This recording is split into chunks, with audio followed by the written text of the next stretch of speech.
should start off by showing you footage of falcons, wind tunnels, high-speed bowls because they all symbolize what this motorcycle stands for. But is it really needed? We need to ask that question because that seems to be the ongoing theme for this motorcycle. When Suzuki developed it, that's the very question they asked. What does this motorcycle really need? So, on that note, does this bike even need an introduction? It's already become a household name. It's arguably the most sought after big bike in the Indian market, so much so that I think if it ran the elections, it would win more votes than a political party. Probably that's also the reason why it was the motorcycle of choice for the character of the president in the movie Biker Boys. I think everyone from the richest people in India to the underprivileged ones have either owned, seen, or at least heard of the Hayabusa, one of the world's fastest motorcycles.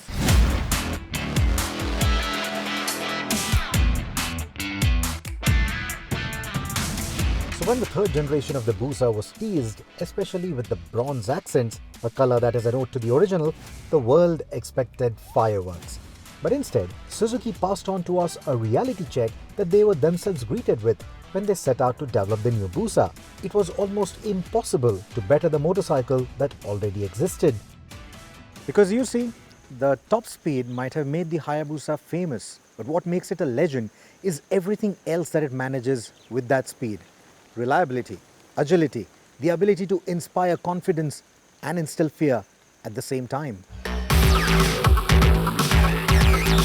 would have loved to have all the three generations of the Busa in one frame because the original is still the best example of everything that I just said. With electronics as sophisticated as a table lamp, the original Busa was all about engineering marvel, all about packing in immense power. One that made riders like me learn about fear, throttle control, body positioning, even tunnel vision. But I don't know if the new Busa will do any of that. With its electronic manias, it might be far too lenient. It may not teach the same way. Because you see, the Busa is not only aimed at returning seasoned old riders, but also at the new generation, a generation that prefers to threaten parents and teachers about child services than learning the hard way. And arguably, there may not be anything wrong about it. But will this generation of riders choose the new Busa over the tech-laden alternatives? Will riders in today's times choose a low-slung sport tourer over practical adventure bikes? Will they choose a naturally aspirated Hayabusa that cannot claim the same numbers as its rivals with forced induction? Well, batches of 100 Hayabusas are selling out in a matter of minutes, almost as quickly as mobile phones and gaming consoles. So the answer to all that questions is a resounding yes. And it isn't hard to see why. Even in India, some Hayabusas have run for over 1 lakh kilometers with the engine still going strong. So instead of reinventing an engine for the third generation model, Suzuki simply found ways to make the older bulletproof engine more efficient and cleaner, while new technologies and manufacturing processes have made the engine components stronger for an even higher degree of reliability. The chances of someone finding the road and the courage required to take this motorcycle to its top speed are smaller than the changes made to the chassis of the new Hayabusa. So top speed claims don't really matter. What does matter is the acceleration and the corner speed, even for a motorcycle that's not built for lap times. So to that effect, Suzuki has concentrated more power and torque around the 5000 to 6000 RPM mark for better low and mid-range performance. The engine is butter smooth as you would expect of any modern Suzuki, but our test bike had noticeable buzzy pedal vibrations when cruising between 5 to 7000 RPM in any of the gears. As before, the big displacement motor makes for superb roll-on acceleration, and the Busa can pull cleanly from 50 km an hour even in 6th gear. The tractability of this engine is superb in the city as well as on the highway. Traffic jams don't seem to overheat this engine, and while highway cruising was always effortless, the smooth engine, the new cruise control system and the superb stability of the Busa will also allow you to take a coffee break on the go if you so wish. And when you unleash all the horses in mode A, well, hell breaks loose. Too bad we can't show any of that to you on this video. Just as we had feared, the engine has gone quite silent now.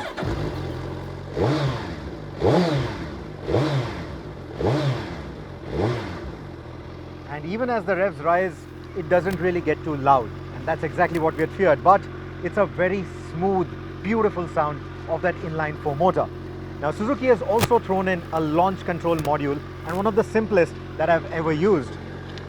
With the engine running, all you need to do is keep the start button pressed. Launch control is activated. Of course, you still have to dump the clutch, but it will hold the revs for you. Depending on the mode that you've chosen, it will hold it at 4,000, 6,000 or 8,000 revs. And believe me, getting that masterful clutch action and getting a 0 to 100 time in under 3.5 seconds feels a lot more rewarding than keeping the throttle pinned on a straight open road. Unsurprisingly, the Busa is one of the fastest, one of the quickest motorcycles I have ever tested.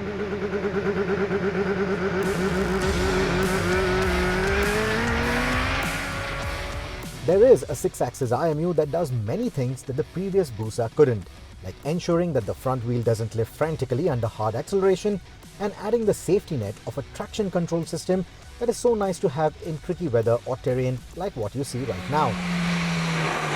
It ensures that the bike doesn't slide away or throw you off. The previous generation Busas were the kind of motorcycles that even made the top braking systems like Brembo monoblocks, for example, feel inadequate. But the new one makes good use of the top drawer Brembo Stylemma brakes and drops the anchor with a lot more authority. These brakes and the larger rotors, along with the 6-axis IMU, feature a cornering ABS function for improved trail braking. Complementing that further is also a slope-dependent control system which modulates the brake pressure on the downhill runs to reduce rear wheel lift, and that works extremely well. Speaking of slopes, downhill, hill climbs, when climbing an incline, you also have the aid of the hill hold system, which is activated by firmly pressing either of the brakes on an incline like this. And once you activate it, it will automatically engage and hold the rear brake for 30 seconds, even when you let go of the lever or the pedal. Now, this system is something that I have actively used on my GS. I've used it on a lot of adventure bikes, and while I see a lot more application on adventure motorcycles, I also see the benefits of it on a heavy motorcycle like this. Speaking of which, the new Hayabusa is only 2 kilos lighter than the outgoing bike, which means it is still in the ballpark of the heavy adventure machines. In a nutshell, the new Busa just doesn't feel as handful as the previous one did, especially on downhill runs. But you will be surprised at how all that weight disappears on the go. The chassis is virtually unchanged and continues to feel sublime through the bends. The weight distribution is evidently a 50-50 bias, which always made the Hayabusa agile and easy through the corners. But the new electronics and the changes to the engine make it all the quicker through the bends. You will be astonished at how easy the Hayabusa feels to go fast on despite everything that you see. Another small but very important improvement is to the suspension. While the spec remains the same on paper, the internals have been revised for better ride quality. Now, of course, it's not an adventure bike, but you will be amazed at how confident, how effortless it feels on poor road conditions. You'll also be surprised at how comfortable the saddle and the riding posture is even for 500-kilometer journeys for both the rider as well as the pillion. And if you ride the previous generation Busa and this one back to back, or if you're upgrading, you might also notice that the handlebars have been tucked in slightly for better overall comfort in the saddle. Now, if you're not going to be taking this motorcycle off the road, or if your long distance journeys are not really going to include any trail riding or any off the road riding at all, there's actually no harm in choosing the Busa over other adventure motorcycles or even over high riding sport tourers like the Multistrada or the S1000 XR. The Bridgestone Hypersport S22 tires, which impressed us on the Kawasaki Ninja 1000, work well on the Hayabusa too. They have a slightly wider contact patch, which I believe prevents the bike from cracking and skipping over road imperfections. However, at extreme leans, they tend to squirm a bit. The Busa is known to chew its rubber in around 3,000 to 4,000 kilometers on a good day. And with the advanced traction control and the stronger low and mid-range performance, I really don't expect the tire life on the new Busa to be any longer than before. So definitely do factor in those costs when you're buying this motorcycle. But then again, it's not about the practicality, the cost or the value for money aspect that anyone buys the Hayabusa for. It's all about the speed, the feel and the superb confidence and fear that it manages to bring to the table. The new busa may not rewrite any rules, but it has small yet vital improvements that are likely to keep it relevant for the next decade. From where you're watching, all the sharp design theme that you see might seem inspired from yesteryear Gixxers, but in the flesh, it is unmistakably a busa, which is now sharper and leaner to go with the current times. Sure, they could have done a better job than giving it a Suzuki Bergman butt. They could have made the clutch lighter, the quick shifter could have been less clunky.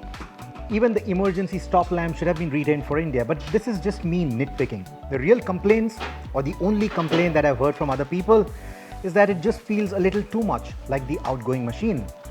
But realistically speaking, that's not a bad thing. If anything, it's a difficult feat to achieve in today's times of social and ecological responsibilities. In fact, we should be happy that despite the stricter norms, the legend lives on. Lives on to teach another generation of riders the true definition of speed.